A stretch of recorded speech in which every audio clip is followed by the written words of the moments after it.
Hello bachcho, let's read this question. The question says Narmada Bachao Andolan can be called as an issue specific as well as general movement. Explain. देखो question में पूछा है कि नर्मदा बचाओ आंदोलन जो था issue specific के साथ साथ जनरल मूवमेंट भी कहा जाता था। तो हमें क्या करना है, इस मूवमेंट इस रीजन को क्या करना है, इस क्वेश्चन को हमें एक्सप्लेन करना है कि ऐसा क्यों कहा जाता था। देखो इस क्वेश्चन का आंसर जानने से पहले हम बात करते हैं अपने की कंसेप्ट की, और आज हम की कंसेप्ट में पढ़ने वाले हैं इशू स्पेसिफिक मूवमेंट के बारे में। देखो इशू स्पेसिफिक मूवमेंट क्या होता है? This movement seeks to achieve a single objective with a limited frame. This active life of issue specific movement is a very short.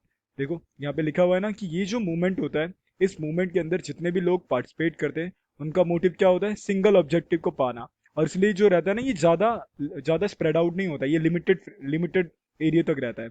और इसलिए बोला जाता है कि जो इशू स्पेसिफिक मूवमेंट होते हैं इनकी जो एक्टिव लाइफ होती है काफी ज्यादा क्या होती है? शॉर्ट होती है। मतलब ये ज्यादा लंबे समय तक नहीं होते, बस शॉर्ट पीरियड के लिए। अब जैसे क्वेश्चन में हमसे पूछा था ना कि नर्मदा बचाओ आंदोलन को issue specific as well as general movement क्यों कहा जाता है, तो देखो लिखा है ना, नर्मदा बचाओ आंदोलन। देखो क्या था नर्मदा बचाओ आंदोलन?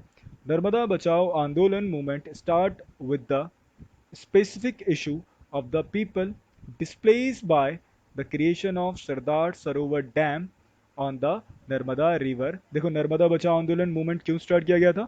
क्योंकि ये लोगों के स्पेसिफिक इशू को उठाया गया था, जिसमें क्या था वो मुद्दा उनका, उसमें तुम्हारा क्या किया जा रहा था, उनकी नर्मदा रिवर पर डैम क्रिएट किए जा रहे थे। और ये किस प्रोजेक्ट के तहत किए जा रहे थे? Sardar Sarovar dam.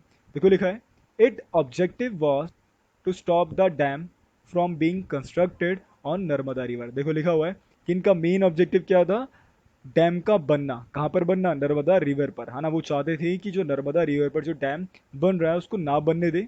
So so with these context it can be called as issue specific movement, और इसी की वजह से इसको क्या कहा जाता है?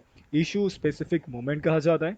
Gradually it's become wider movement that question all such big dams and the model of development that required such dams. देखो अब जैसे जैसे ये मूवमेंट ज़्यादा वाइड स्प्रेड होता गया तो वैसे ही वैसे क्या करना चालू करा, जितने भी बड़े डैम्स कई कई स्टेट्स के अंदर बनाए जा रहे थे, या फिर जो मॉडल था किसका डेवलपमेंट के लिए, है ना, जैसे तुम्हारे डैम्स वगैरह हो गए और भी बहुत सारे इंफ्रास्ट्रक्चर हो गए, तो लोगों ने क्या करा, उन पर भी सवाल उठाना चालू कर दिया, उन पर भी क्रिटिसाइज करना चालू कर दिया। I hope you understand it well. Best of luck.